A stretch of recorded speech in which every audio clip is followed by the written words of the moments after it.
I've had the pleasure of watching you from afar, especially with a lot of your interviews, and I've been in the fitness industry myself for only 26 years, and just watching and really listening to how you speak has been something that has been really meaningful to me. And the reason is I listened to your story that you told yourself, and there's a lot of things that resonated. Sleeping in your MGB, hitchhiking 25 miles, and the thing that stood out the most to me was when you were outside of that McDonald's on 13th and University, and you went outside and you thanked everybody. You weren't angry. And that really resonated with me for where I'm at in my life. I'm 45. I started a company 4 years ago. Those relationships fell apart. And you reminded me gratitude, regardless of the circumstance. And that really sat with me. And I'm curious, how have you been able to keep up that spirit of gratitude for so long? Because it's inspiring. And what motivates you to keep that up? Well, first of all, I've never lost it. I mean, I thank God for my life all the time. You have no idea. Like when I'm a pilot and I'll be out flying, and I'll be looking at the sky, and I will say over and over, I am so lucky, and I've never lost sight of that, and I've never lost sight of the fact that no matter how tough things got, because I mean, obviously there is, if you listen to my story, I mean, you talk about McDonald's and gratitude, but you may have also picked up that I would stop at McDonald's because it was the only thing that reminded me of home. And, because you could get so lonely sometimes when you're going through this stuff. But when I was going through like all those companies that went bankrupt, I mean, the thing that go through my head was, okay, I know 1 year's more of this stuff than I knew a year ago. And if I quit now, I'll lose everything I learned in that year about this business. Then the next one I'll go bankrupt. I say, okay, now I've had 2 years of experience in this. And if I quit, I'll lose all that. And I think one of the things is I've seen so many people over my life that they would work at something for a year or two, then quit, then go do something else in a year or two and quit, then go to something else a year or two and quit. And I used to ask myself, even when I was like 19 years old, it was like, how do you ever become good at anything if you keep quitting that thing and going on to the next thing? And so that was always a driving force for me.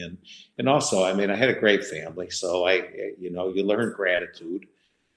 You learn gratitude for having a great family. And I never realized what a great family I had until I moved down from upstate New York to Gainesville, Florida. And I saw how many people did not have great families. Yeah. And once again, I thought, man, I was so lucky. So I think And, that's a part of it. and is that, you said your father was in the military, your mother's a nurse. How much was it from them, from people around you? Obviously your family, you mentioned that. What other influences contributed to that mindset and that viewpoint of gratitude, of humility? I'm not quite sure any one specific thing. I mean, I just saw great examples, from my parents. I mean, if you think of some of the things that are necessary to kind of keep moving forward in life, one of the things is discipline. You have to have discipline. And I learned discipline from my father. I mean, I don't think he had discipline because he was in the military. I think he was in the military because he had discipline. And so you learn those qualities that kind of help you get on the right track each day. So when I talk about discipline, it's like my alarm clock goes off at 4:30 in the morning to go work out, and I don't hesitate. I just pull the covers up, get out of bed. I don't even wait for like, oh, let me lay down for a few more minutes. As soon as I get out of bed, the first thing I do, I make my bed. That's the very first. Sometimes I think, I know this is nutty as hell because all I'm going to do tonight is pull it back and get back into bed. And nobody's going to see my bed, Yeah. So, but I know now it's just a good habit to keep, because if I give it up, I'll maybe get lazy in a few other aspects Yeah. of my life. I mean, my mother, you don't become a nurse, and especially back then, unless you really, truly believe in helping people. And she did. And I saw how, she had a job of being a nurse, but you could see her in the neighborhood. You could see her with our family. And it wasn't just because her job was a nurse and that's why she did those things. She did those things. That's why she became a nurse. And these are the things that you just kind of observe over your life. And once again, when you realize how so many things happen and how fortunate you are that they happened, you probably picked up, I've always read a lot. And during all those years, I had to read and read and read to keep my mind focused. So I would never lose track. And I remember there's so many things I remember from all those books. And one of the things I remember, it's saying, if you look back over your life, if you look at all the things that seemed like so bad or so terrible to you, you realize that if it didn't happen, it would have never propelled you on to the next thing. And I looked at that and said, that's the way. If I looked at every one of those bankrupt clubs and was all upset about every one of them, I could still be working for somebody, Instead, no, it just took me until it finally got to the point when I was 24. I said, and the sixth one went bankrupt. I said, I think I can do this. I think it's time, to do it. Yeah. And do you think that Dr. Vincent Peale, you referenced him a couple times in one of the videos that I watched, the amazing, the power of positive thinking, and then the amazing results of positive thinking. That was already in you. That was innate. But I'm going to just tell you something, Lyle. I was lucky. I opened up a drawer and saw that book. That's right. Trust me, I don't think I really ever read except what I had to read at that point. And I don't know what propelled me to pull it out of the drawer and start reading it. And I think it just caught me. When you grow up in a middle-class family, as I had 7 brothers, there were 7 of us and my parents, and you have expectations based upon what you grew up with and what you saw. And not that they were bad expectations, but they were the expectations of a family that grew up middle class. And I always thought that's what you became until I started reading that book. Yeah. And like I said, that one thing that hit me, I go, I got a mind just like all these people have. Why can't I get my mind to think of bigger and better things? And I was so blown away by what I was reading. I swear to God, Lyle, if you walk by and I say, hey, Lyle, come here a second. You need to hear this. I swear to God, I would read a chapter to people. And I know they probably want to run out the office door. But it's like, I want you to hear it. And but I'll tell you a funny story. There was a kid who worked for me, and his name was Benny, and he was a massage therapist. And it was at that point when I had read the book, Think and Grow Rich. And I got Benny a book. Now, Benny, as a massage therapist back then, I don't think he ever made over $100 in a week. And I said to him, every day I'd come in, Benny, have you started reading the book yet? And he goes, no. Every day, Benny, you started reading the book yet? I swear to God, this was for like 3 weeks. 3 weeks, one day I walk into the club and I see all these signs around about massage. And I said, Benny, he goes, I read the first chapter. And I remember he made $400 that first week. And it like totally got him reading the books too. That's great. Cause I love what you said. Can't move away from what you're thinking. You're always moving in the direction of your dominant thoughts. And, It just goes to I love how you have this framework of positive thinking. You're very prayerful. You're very mindful of what you're doing, and it emanates in the times that I've watched you on different webinars and speaking and the videos and even articles written about you. A few of my colleagues in the industry, when they visited you in Gainesville, learning about your operation, countless times they talk about the culture that you've created and how it's a very people first, and you're really driven by that. And one thing that really sat with me is how you don't forget. And I wrote these notes down. The fact that you, Franny Durante, doing curls at 16. Yeah. I was, I was 8. Yeah. And he was a man, right? He was, that. Yeah. And then going to the YMCA when you were 16 and asking Fred, I wrote the note. It's like, there's these moments that you have in these people. Maybe they seem insignificant. First thing I wrote was, I wonder what Fred is doing now, if he's still with us on this earth or where he's at. And that moment that brought you to the YMCA, when you look back at the people that have affected you and guided you, like what emotions, especially with as successful as you are, but as giving as you are, what do you think about when you think about those moments with Franny and Fred and Randy Ratliff, the fact that you remembered your very first member? We're still friends.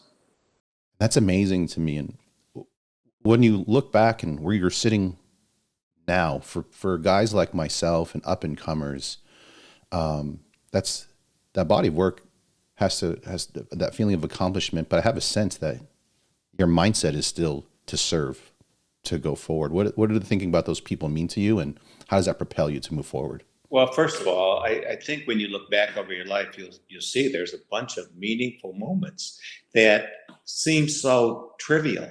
Hey, Fred, you mind if I go to the Y with you? I was 13 years old at that point. And because I was too young to play sports in high school. So I wanted to find something bigger than Mike Seller, where I always worked out. And, the moment that I met when Randy became the first person who I ever enrolled. And that night when I was asked to go out to dinner with the vice president of the company, and he made that comment to me, about, you made 8 sales today and it takes usually months. And what concerns me is you don't even seem all that excited about it. And I do remember telling him, well, I didn't feel like I made this great accomplishment. It was just easy. And as I've told my sales team, I've always told them that true sales comes from here. It doesn't come from here. And if you really believe in what it is you do, that'll come across. And so when I talk to people, it wasn't because I want your money. It was because I know you need help, and I know we can help you. And that's always been that up to today. I mean, I still help train people. I mean, I'm not like a personal trainer, but I still train people. I still go out on the floor. I still can't stand it when somebody's not training right. But now you just kind of learn how to have to go up to them so you don't get them all upset because they think they know, and they don't, but it doesn't matter. So all of those moments, in time, all the people that you meet, you just have no idea. And the one thing too, I know about myself is I don't care if you're the janitor or you're the president. I don't care. You're the same to me. I don't look down at somebody because of a role they're in, because at least the one good thing, I've been in all those roles. I can relate to, all of those roles. And I never lose sight of the fact that I can learn something from everybody.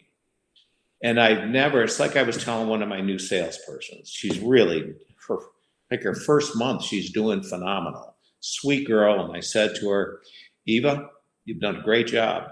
I said, but I got to make you aware of something. I don't think you'll do this, but I've seen it happen to other people. I'm pretty sure when you're talking to people, you ask them lots of questions. She goes, yeah, I do. I said, well, what sometimes happens when you become successful in sales is you think now you know all the answers. and you stop asking people the questions. And then all of a sudden people don't enroll because you didn't really learn enough about them. So just be aware of that. And she goes, I will. And she will. But I think those are the things that you just have to understand. But there's many people in our lives. And, there's a lot of people that when you see the impact, even just being kind to them makes everything you do worthwhile. There was this one older lady, she's probably 86 years old, and she was leaving the gym. And I walked over to her, put my arm around her. I said, look, I've been watching you when you come into the gym. I said, and you're never smiling. I said, I know why you're not smiling. Because you're having a lot of challenges at home with your husband being sick. I'm totally aware of that. But when you're here. You're not there. I need your mind to get here so you can have that relief for the 2 hours you're here. I said, all your friends are here. She goes, I know. And she goes, I know. And then she goes, thank you for giving me a hug. She goes, the only other person that gives me a hug is my grandson, and he's not around. So it's those little things that make all the other things, so worthwhile. How do you stay present in those moments and not, all the things that you're doing, you're present in that moment, you're present with that person, and you're present in every conversation. How do you not get distracted? Well, is it just, again, something that was taught to you? It's innate. And you don't wander. How can we do that? Well, first of all, I always remember that the quote, big things that you have to do, you'll never have to do if you don't take care of the small things that happen, in your life. So, it's like, I don't know, I try to always be aware. I always try to be with the person that I'm with and listening to the person that I'm with. And if I'm with that person, I realize I'm talking too much. I'll just shut up. Yeah, what is question? Yeah. So that's not hard for me to do. I just think I'm aware. I think I'm just aware. Yeah. And I'm curious, do you still keep your lists? I know that you in that one video, your own health club, make the health club respectable. By 25, I'll make 100,000, own a Mercedes like the $6 million man, and the other stuff. How often do you refer to a list, a goal list, each day, each month? Do you still keep those types of lists? No, I don't have to do those things anymore. If I want to go do something, I can go do it. But look, I was 21 years old and I was living in my car and going down to my last 12 cents. And that's when I wrote that list together. And probably the most important thing that came out of that was the fact, not that I accomplished it, but that I set a goal and then accomplished it. That was probably bigger to me. But it was funny because when I was going through my life, I read the list, as I said, every night and every morning for years.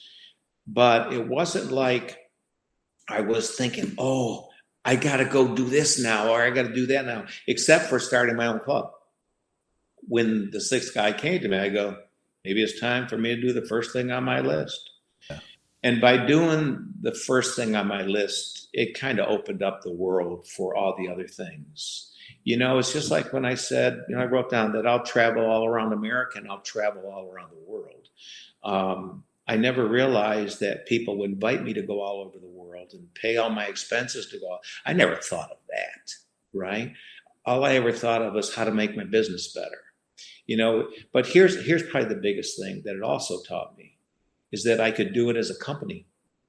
So I got a number of my top leaders together and we worked on a project. It took 6 months to finish. And that was defining everything about us as a company. And that was from our culture to our core values to our core purpose. Went through everything. I thought it was going to take 8 hours. It took 6 months to get it finished. But one of the things that I said to my staff when we were out in the country at this big house, and I said, okay, now here's the deal. it's 10 years from now, and a national business magazine is coming in to write a story about us. I said, now remember, it's 10 years from now. I said, I'm going to ask everybody in here to go pick a place in this house. And for the next hour, I want you to write the story.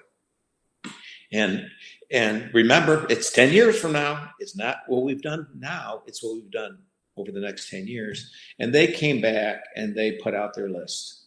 And everybody read their story. Then we started making the list of all the things they came up with. Say, man, that's cool. We'll make Gainesville the healthiest community in America. They went through how we'll be on the national news for something good. Books will be written out of our business. We went through all these things. And then the last thing we put down was, because somebody wrote it in their story, was we'll be on the cover of a national business magazine. That was 10 years from that day. Then we started working on it. And the first question was, okay, because I said, we can do it. I know we can do it because I've done it. So I know we can do it as a business too. And so the first thing was to make Gainesville the healthiest community in America. It took 3.5 years, and we made Gainesville the healthiest community in America. And it's been the WellCoa organization out of Washington, D.C. No one's even got close, to what we've done. But because of that, then cities started calling us. How can we make our city a healthier city? We'd go to other cities and show them. The next thing I know, we're presenting at URSA. Next thing I know, we're being asked to come to Australia. Next thing I know, we're being asked to come to Japan. And we're in Tokyo talking. It was like a meeting of the United Nations with us in there. And asking, how can we make Tokyo a healthier community? But once again, if we didn't do that first thing, those other things wouldn't have happened. And we end up being on the national news for good stuff. And then the greatest irony of them all is in the 10th year, I get a phone call from a guy named Bo Burlingham, who we're become great friends. And he goes, I'm the senior writer for Inc. magazine, and I'd like to talk to you. So we talked, and he goes, well, I'll give you a call back. And I just thought, okay, maybe you won't. Then he calls back. He says, I was hoping I could come into town on this date. And I said, yeah, no problem. Then he calls back. Well, I'd like to be able to come in this date and this date. Would that work? Yes. He goes, well, I'd like to come in Thursday, Friday, Saturday, Sunday. Would that work? I said, sure. So he comes in, and we're sitting and talking. We talked for 9 hours. Finally, I said, Bo, you want to go get something to eat? He goes, sure.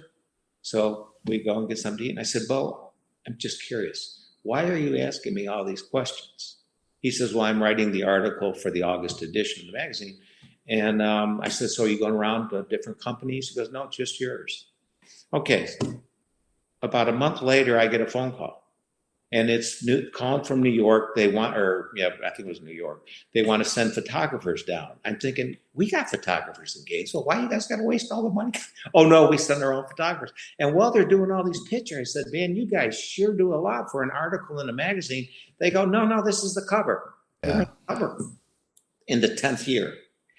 So, and then, when you look at the books, we've had 18 books written out of our club. I mean, that are major books. We didn't write them. By a PhD. And so I knew that even though I personally did my list, we did it as a company.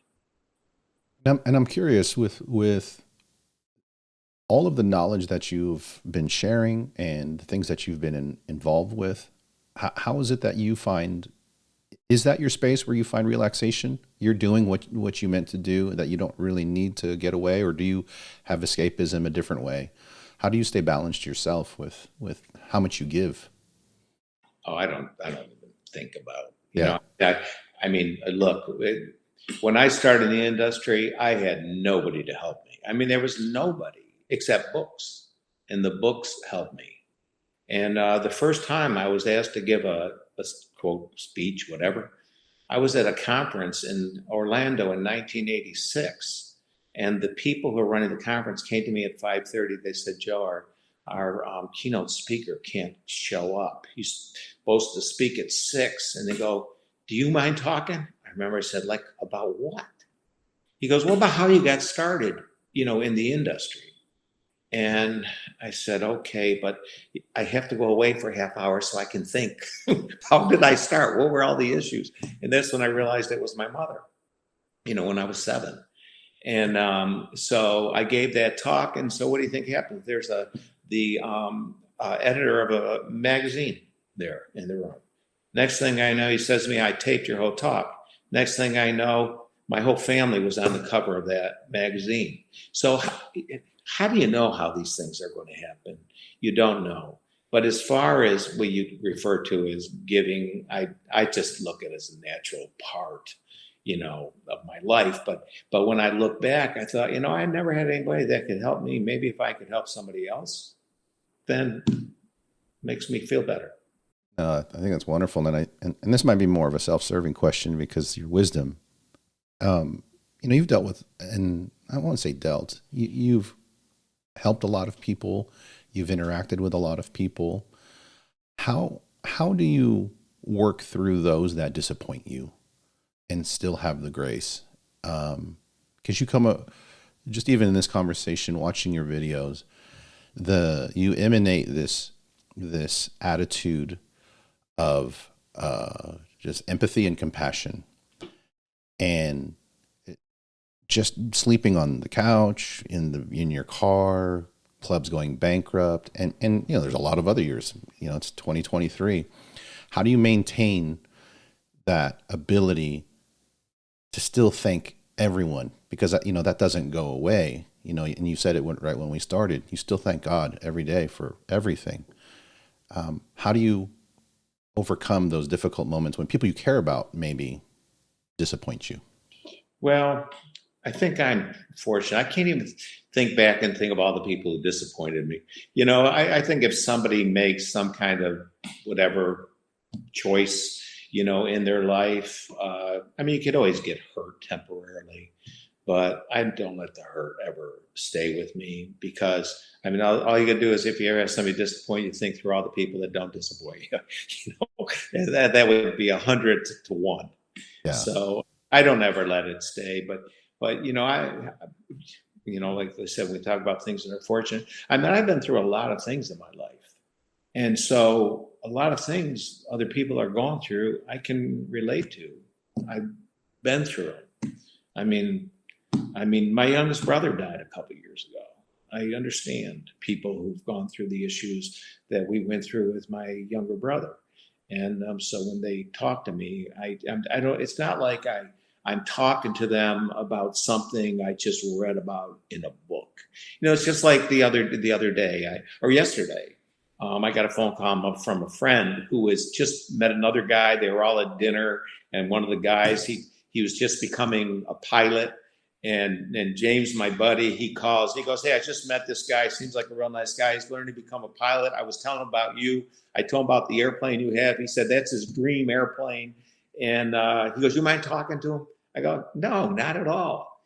And so we had a great conversation, because I remember when I was a brand new pilot, and I just told him, I said, "I've been flying for a long, long time, but I want you to know, every time I go fly, I'm still excited about flying. Every single time, every single time. When I'm up in the air, I told him, I still look out and say how lucky I am." And it was like, you could feel him getting excited, thinking about the enthusiasm he had for it right now could stay with him for the rest of his life, flying. So I think it's just a matter of being able to relate, Yeah. Yeah. And you've been able to do it for so long. Like, I think if I did it right, you're 5 decades in the industry helping people, and the saying, the more things change, the more things stay the same. And I'm curious, when you look at things that are happening, AI and all this stuff, and social media, and you've been around, it seems like your formula's never changed. It starts with people and it really ends with people. How do you look at new technologies and these new distractions, and how do you adjust to shifting times? Because it seems like you have pillars that you've always stuck by. And when you look at, all of these things that are happening, nothing wavers with you, and you've been very consistent.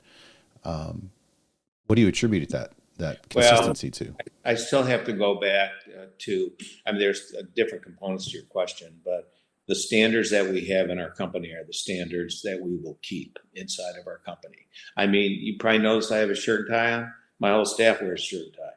You know, I told them we're not going to be like all the other health clubs. All right. If you have any tattoos on you, they're going to be covered. You're not going to be showing your tattoos off at work. When you come into the club, you either leave your phone in the car or you'll put your phone in the safe. You know, when you come here, you're not going to stare at your phone, because the scariest thing right now is not all the technology. I mean, we use technology, but I think you probably see it. I mean, people walking across the street staring at their phone. I see people walking up and down the stairs staring at their phone. I mean, that scares me sometimes. And I remind them, I said, you know, we had a girl once who missed a step. She fell and she smashed out and knocked out all her front teeth. And okay. I said, you might want to just kind of, for the 15 seconds it takes to walk down the stairs, you know, make sure you keep it on the stairs. Now, what I don't tell them is then the girl sued me and the insurance company paid her $25,000, which I can run. But no, I know that they can be distracted. They're, you know, it's funny because, you know, a lot of times we'll hire younger kids, but they become mature pretty quickly. But it's like we had a new kid working at the front desk and I introduced myself. I said, come over here. He goes, okay. So he comes over. I said, who ties your tie? He goes, well, my mother did. I said, here, why don't you take it off for a second? I'm going to show you how to tie a tie. And so I tied it for him, but I took it off and I said, here you go, put it on. That's how you tie a tie. I said, and when I saw him again later, and I go, bring as many ties as you got, and I'll help you tie all of them, so you'll know how to tie a tie. But you realize they haven't learned anything. They haven't learned anything when they're that young. When I say, you know, like 17 or so. And I said, I think it's time you start learning these basics, you know, in life. And you start learning discipline in life. Like, for example, you know, when all this, you know, the craziness of hiring, everybody having a problem with hiring, you know, we had help wanted signs on some different things. And I told my marketing department, I said, get rid of the help wanted signs. I said, we're competing with everybody else's help wanted signs, and that's not us. I said, and then when I would talk to I have a hiring team, I'd say, how is it going with the applications? They go, well, we got 50 applications. I said, how many made it through the first part of our interviews? He said 6. I said, okay. So I told the marketing department, you changed all those signs so they say not hiring, ... just anybody.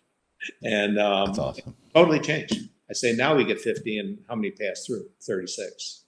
Because I'm not trying to compete with everybody else and them paying more.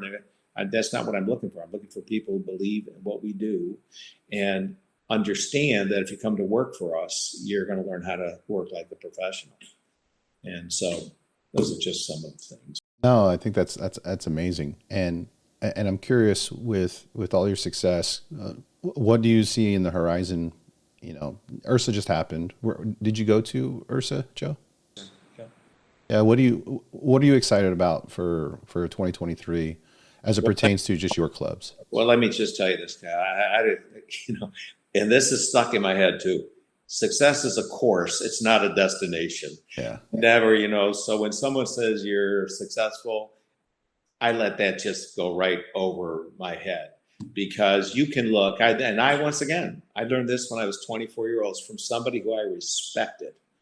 And I was talking to him, and I was referring to somebody else who I had previously worked for, who was just terrible. And I said to this guy, his name was Dennis O'Neill, and I really respect him. I said, and he owned the whole shopping center that I opened my first club in. I said, Dennis, I don't understand. She's a terrible person, but she's still successful. He looked at me, he goes, she's got money. She's not successful. And later I realized she made her money through drugs. And so I really understood that when I said it's a course, not a destination, because I told people you could be up here, but going that way. Or you could be, but it was just like when I was living in my car. I used to think about this guy, that a bum I remember hearing about, who lived on the railroad tracks, who, when he heard about Thomas Edison and developing uh, um, the electricity and all the things that he was doing, he said, I know how to use it. I always remember reading that he went to Thomas Edison's office and he sat in there and he sat and waited and waited and waited and waited. And finally, after 4 hours, Thomas Edison came out the door. And I remember Thomas Edison, I looked in his eyes and I realized he wasn't a bum. And that guy helped Edison make millions of dollars. And when I was living in my car, I used to think, I'm just like that guy right now. I just look this way, but I'm not this way, because in my head, I know this is not where I'm staying. So I think it's just always a matter of looking ahead to what's next. Now, you asked me what's next. When I go to these conferences, and I listen to speakers. I listen to all the speakers. Not like I think I know it all. I don't. A lot of times when the speaker's talking, I don't really get an idea from the speaker, but it sparks another idea. And then I start writing my notes down of all the things that I have to work on. And for me, I'm just looking at what's next for my company. And it does involve expanding my big club. It does involve putting outdoor roofs and stuff over one of my other clubs over an outdoor area. So I know the things that I'll be doing like for the next year. But I can remember during it, I was listening to one of my staff interview a girl for the kids club. And I heard him say, can you tell me your 5-year plan?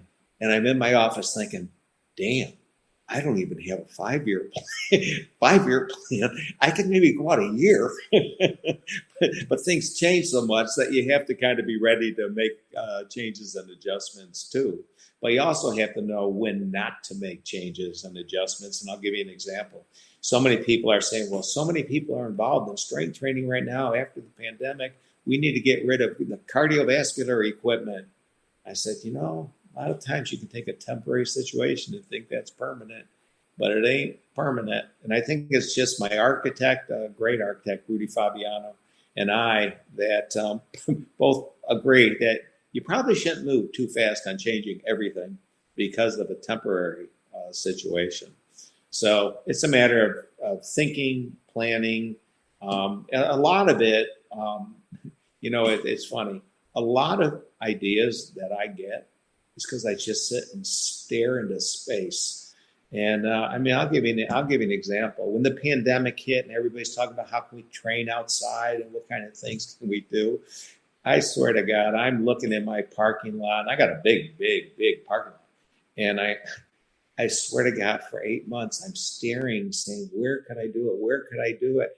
And then while I'm sitting there one day, I looked, I go, I wonder if you could build over a retention pond. And I started the process, and we went through it. And probably after we got the engineers in, 3 months later, they were putting pilings in the retention pond. And now we have a entire 6,000 square foot outdoor covered lit Wi-Fi music training areas outside. But if I didn't stare at it, I would have never seen it. So yeah. I get most of my ideas staring. Somebody said, what are you staring at? You're working right now. You're getting ideas.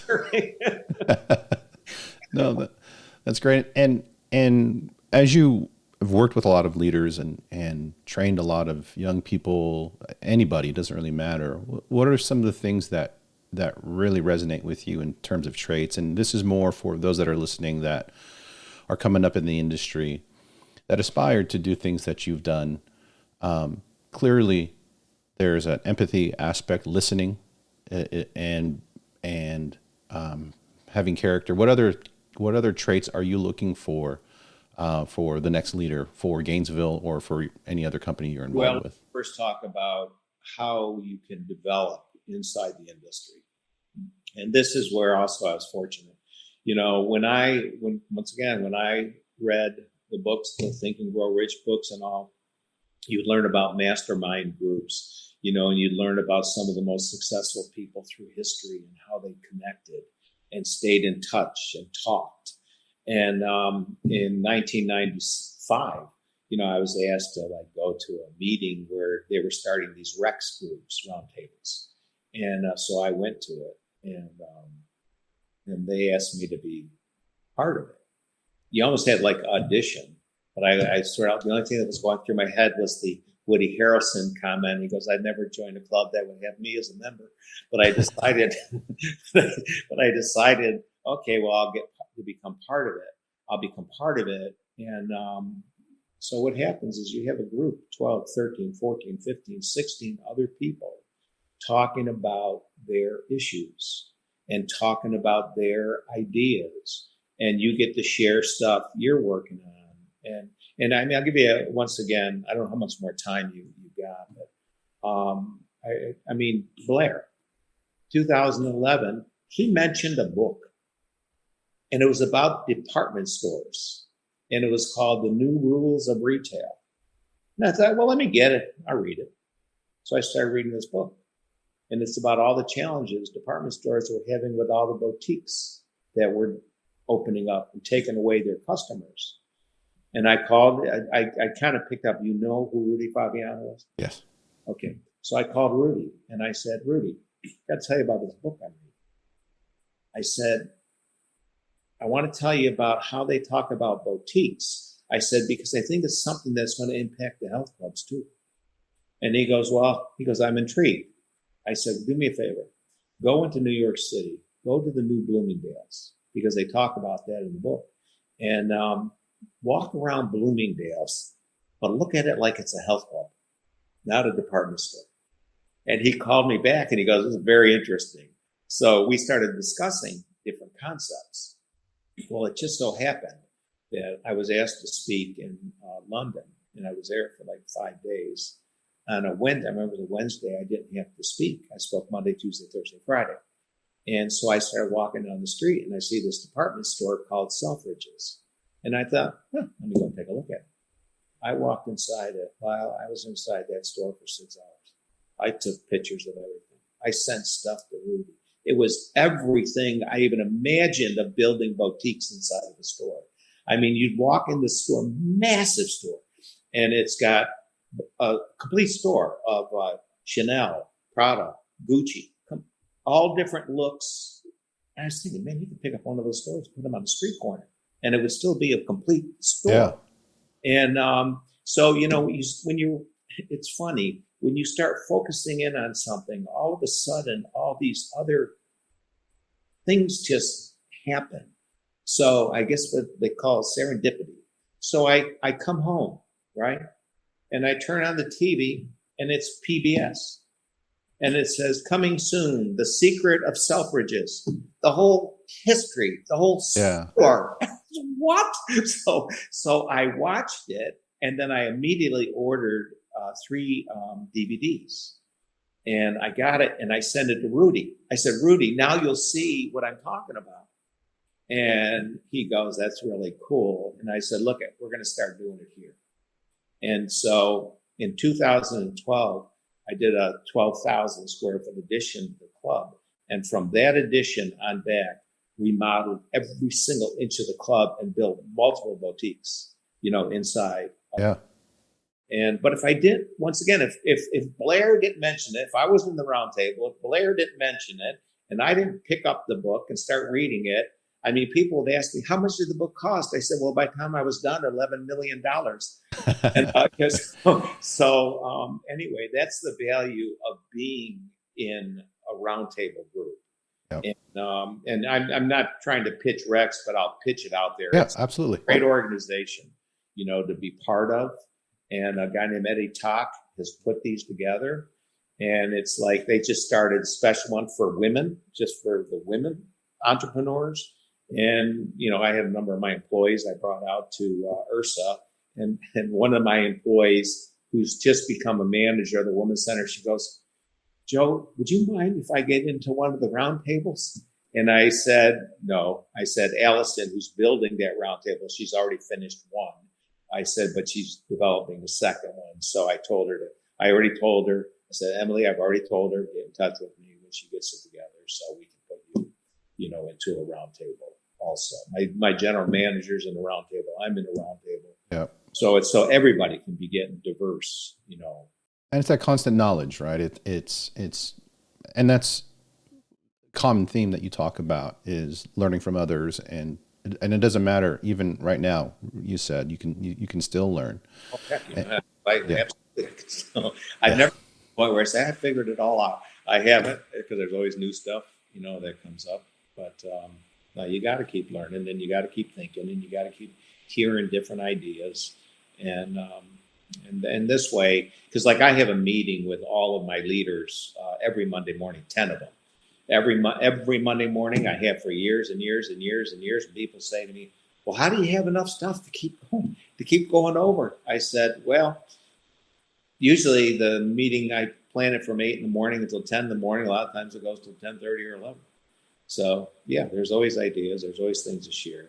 And oh, that's excellent. And with the time that we have left, and I was just curious about some specific things. I just love to get your insight, and I'm curious how you look at for your company, how you look at marketing. Kind of what's your approach with marketing?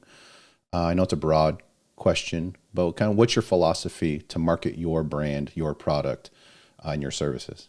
first of all, when I once again started in the industry, everything was price, discounts, this, that, and the next thing. And when I started my own business, I still continued to do that. And I realized, well, I used to go to this restaurant. It's called the Brown Derby. And I would go there every night because they had a real well balanced salad bars and everything else.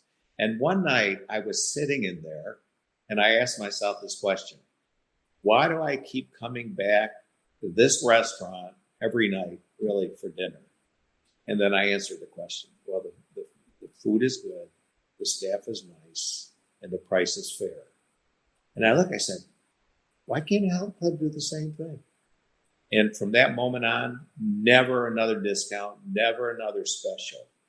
Everything that we really do in our marketing is about potential, and that is your potential. You can be so much more and do so much more than you think you can do. And that's what all the marketing is about. And just like anybody who develops a business, if there were 10 different components to my business, when I first started, I did all 10, right? Yeah. I did all 10. And then I finally said, let me take one piece and give it to somebody else and see if they can do that better. And I said, see if they can do one better than I do 10. And in the beginning, I realized that I could do their one even better when I was doing 10 than they could do for a while.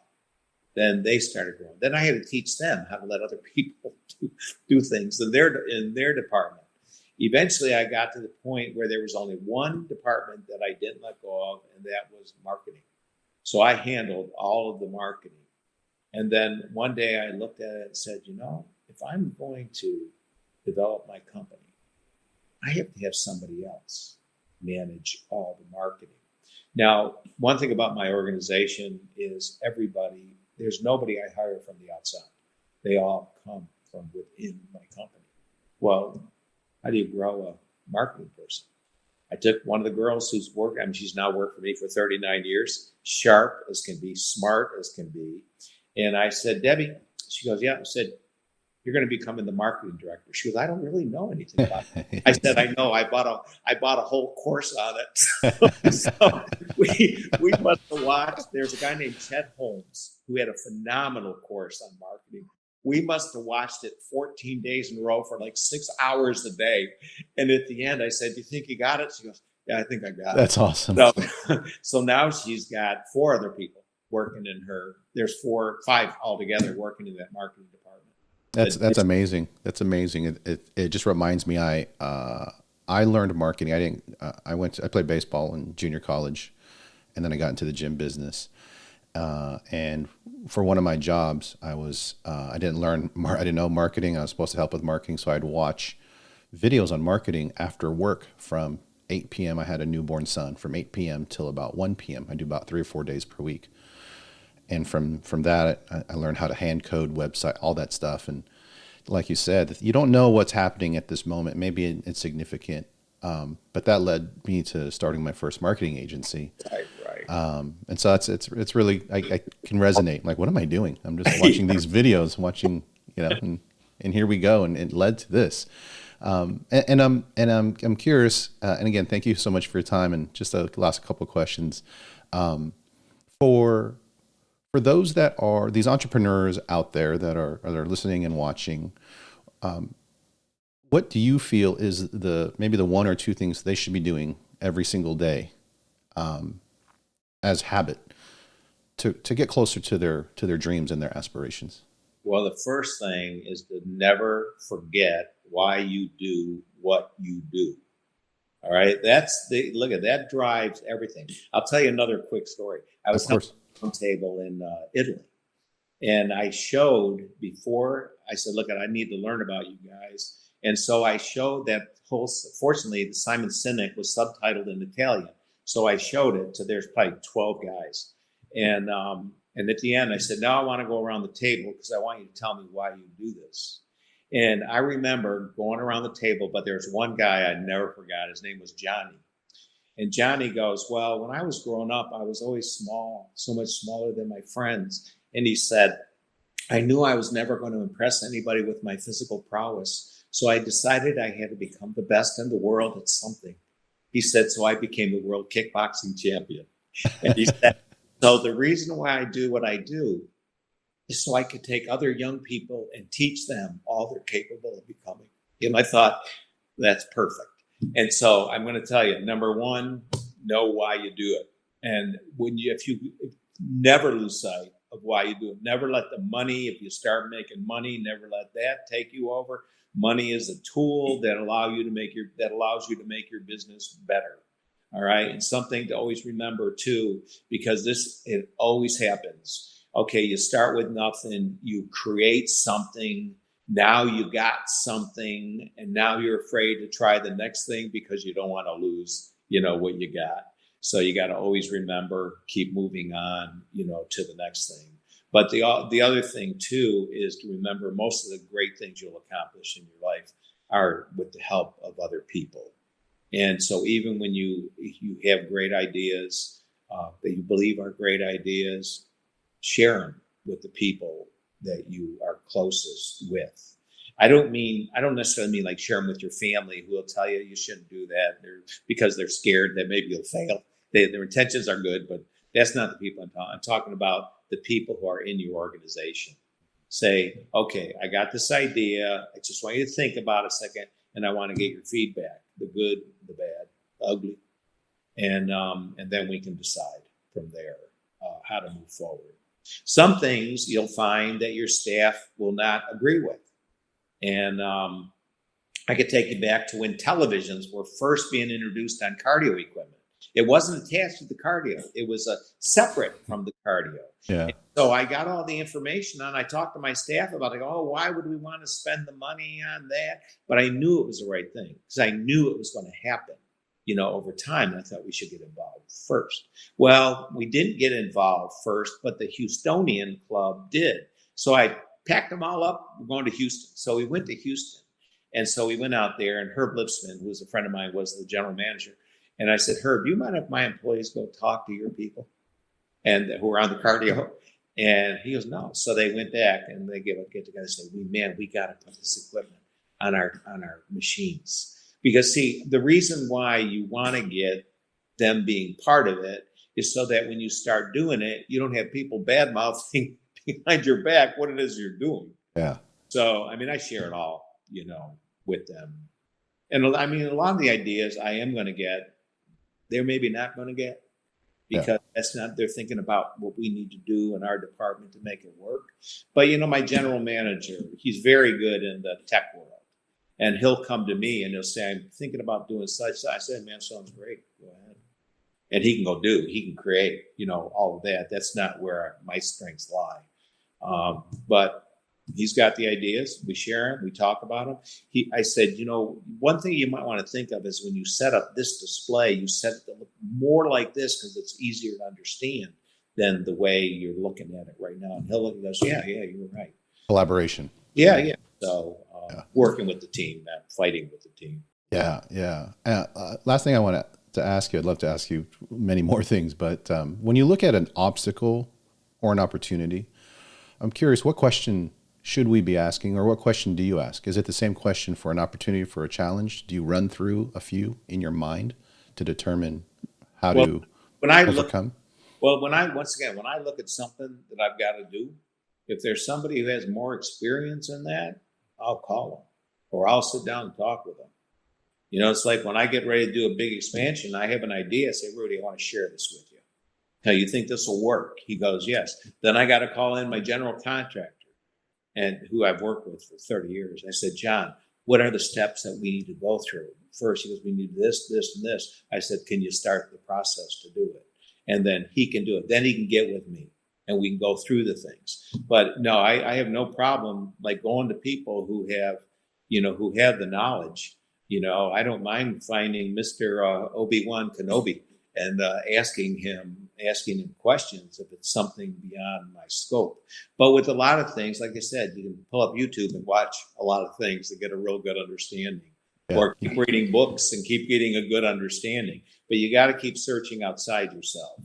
And unless you do the staring thing that I was telling you about the parking lot. Yeah. I'm going to try that. And I'm going to send you a message when I hit my new business from Yeah, but they just got to we all get knocked on our butt. But I don't know, what was it? You get knocked down 8 times, stand up 9. Yeah. And that's what you have to do. And if you believe in what it is you're doing enough, you'll stand up the 9th time. And that's the difference. Yeah. That's the real difference between people who win and people who don't. Yeah, and it's so true. And I have to tell you, this has been a really valuable time. Again, I'm very humbled and very thankful for you to take your time. Just this wealth of knowledge that you have. Thank you. Definitely going to take some of these things and with some of the new challenges that I face and try to help other people. Just such an inspiration. I used to live in a bathroom for a pre-sale, and the toilet backed up. So as I'm listening to your stuff, I'm just reminded. I lived in a bathroom in a pre-sale in Portland after I got laid off prior, overseeing an area in Coeur d'Alene. I got cancer the next year. Oh, wow. 6 rounds of chemo, 25 rounds of radiation. Then we moved. And I look at what you've done and how you've modeled just this consistency and this gratitude. And it's impactful. And, I'm sure many people tell you that. But from a guy that is on the other side of the country, I just wanted to let you know that the things that you're doing reverberate and reach people like me all the way north of Seattle and Lake Stevens, Washington, that your impact is felt and you didn't even know it, but I wanted you to know it. And so I'm that's very kind of you, Lyle. Yeah, very thankful. And I can't wait to stare out and figure out what to do with my company next and how to start over and grow it. But you've given me such inspiration and direction. And I really appreciate it, Joe, truly. I appreciate meeting you, and maybe we'll meet in person someday. Absolutely. Thank you for your time, Joe. I appreciate you, sir. Yeah, thank you very much. All right, have a wonderful day. Thank you. You too. All right, bye now.